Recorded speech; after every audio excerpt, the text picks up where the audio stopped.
La electrónica puede definirse en cuanto a sus muchas aplicaciones, de manera que incluya todos aquellos campos en los que se necesite del control de la electricidad en el vacío, y en los materiales semiconductores sólidos que se emplean en la fabricación de transistores y circuitos integrados.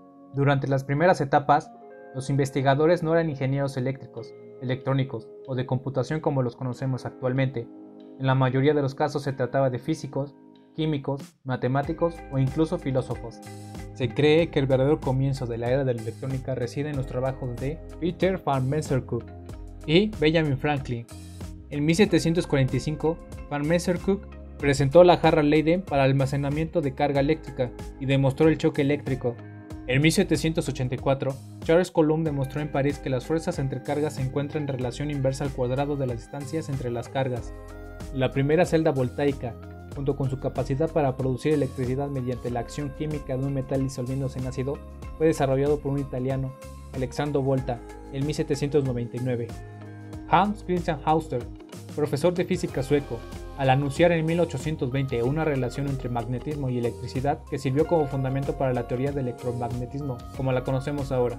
En el mismo año, un físico francés, André Ampère, demostró que existen efectos magnéticos alrededor de todo conductor portador de corriente, y que estos conductores portadores de corriente pueden atraerse y repelerse entre sí tales como lo hacen los imanes. En el periodo de 1826 a 1827, un físico alemán, Georg Ohm, presentó una importante interrelación entre el potencial, la corriente y la resistencia, a lo que nos referimos actualmente como la ley de Ohm. En 1831, un físico inglés, Michael Faraday, demostró su teoría de la inducción electromagnética, en la que una corriente variable dentro de una bobina puede inducir una corriente variable en otra bobina, incluso cuando las dos bobinas no se encuentran directamente conectadas.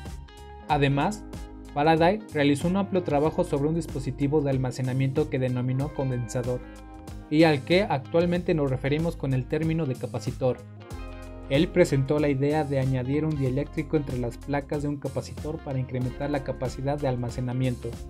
James Clerk Maxwell, profesor escocés de filosofía natural, realizó amplios análisis matemáticos para desarrollar lo que actualmente conocemos como ecuaciones de Maxwell, las que respaldan los esfuerzos de Faraday por asociar los efectos eléctricos y magnéticos entre sí.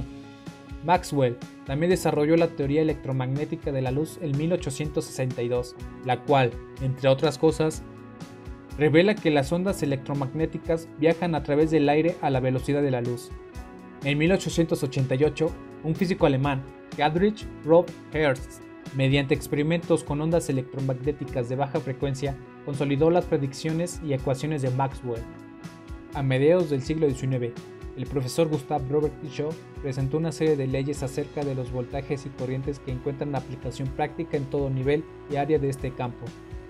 En 1895, otro físico alemán, Wilhelm Röntgen, descubrió las ondas electromagnéticas de alta frecuencia, comúnmente denominadas en la actualidad como rayos X.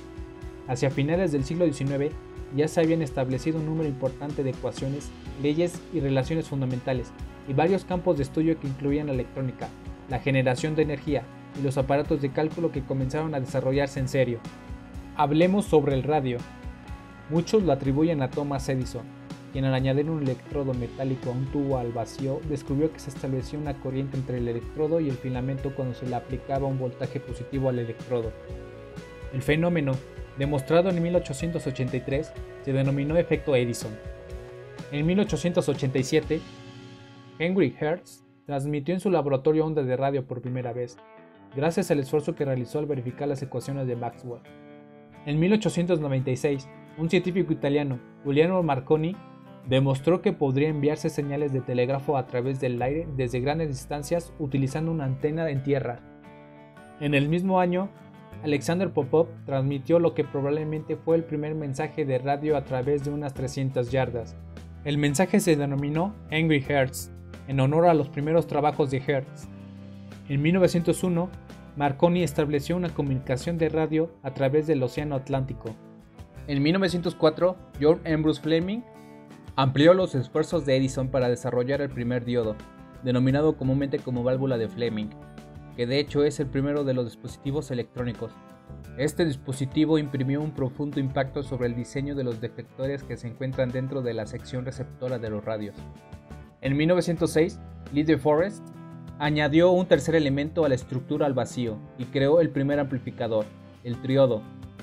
Poco después, en 1912, Edwin Armstrong construyó el primer circuito regenerador para mejorar la capacidad de recepción y luego empleó la misma aportación para desarrollar el primer oscilador no mecánico. Hacia 1915 ya se transmitían señales de radio por todo Estados Unidos y en 1918 Armstrong solicitó una patente para el circuito super heterodino, utilizado en prácticamente todos los aparatos de televisión y radio que permiten la amplificación a una sola frecuencia en lugar del rango completo de señales de entrada. Televisión. En la década de 1930 también representó los comienzos de la era de la televisión, a pesar de que el desarrollo del cinescopio se inició años atrás con Paul Nikob y su telescopio eléctrico en 1884, y con John Baird y su larga lista de éxitos que incluyen la transmisión de imágenes de televisión a través de líneas telefónicas en 1927 y mediante ondas de radio en 1928, así como la transmisión simultánea de imágenes y sonido en 1930. En 1932, la NBC instaló la primera antena de televisión comercial sobre el edificio del Empire State en la ciudad de Nueva York, y la RCA inició transmisiones regulares en 1939. Durante el mismo año, Guillermo González Camarena elaboró su sistema tricromático de secuencia de campo, el cual contaba con los colores rojo, verde y azul, lo que hizo posible la televisión a color.